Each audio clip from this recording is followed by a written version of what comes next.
ہم یہ عزاداری امام مظلوم کسی تحریک کے رد عمل میں نہیں کرواتے، کسی سیاسی پارٹی کے مقابلے میں نہیں کرواتے۔ مثال کے طور پر جیسے کالجوں میں، یونیورسٹیوں میں گروپ بن جاتے ہیں،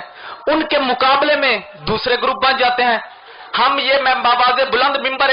ذکر رسول سے یہ اعلان کر رہا ہوں، ہم یہ عزاداری کسی تحریک کے رد عمل میں نہیں کرواتے، بلکہ ہمارے بھائیوں کی مستند ترین کتابوں میں لکھا، جیسے تحفہ اثنا عشریہ میں جناب عبدالعزیز محدث دہلوی نے لکھا، اور سر الشہادتین میں جناب عبدالحق محدث دہلوی نے لکھا، اور جناب ڈاکٹر طاہر القادری نے اپنی کتاب مقصد شہادت حسین میں لکھا، اور شفیع اکاڑوی صاحب نے جو اکاڑا سے تعلق رکھتے تھے، کراچی کی مسجد میں خطیب رہے، انہوں نے اپنی کتاب میں لکھا، کنز الامال میں ملا حسام الدین متقی اہل سنت لکھا، جب ہمارے مولا حسین اس دنیا میں نازل ہوئے، رسول نے اپنی زبان وحی سے پہلی مجلس حسین پڑھی۔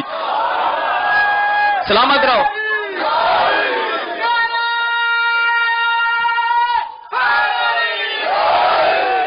مجلس حسین پڑھنا سنت رسول ہے، مجلس حسین میں آنا بھی سنت رسول ہے، مجلس پڑھنا بھی سنت رسول ہے، مجلس کروانا بھی سنت رسول ہے۔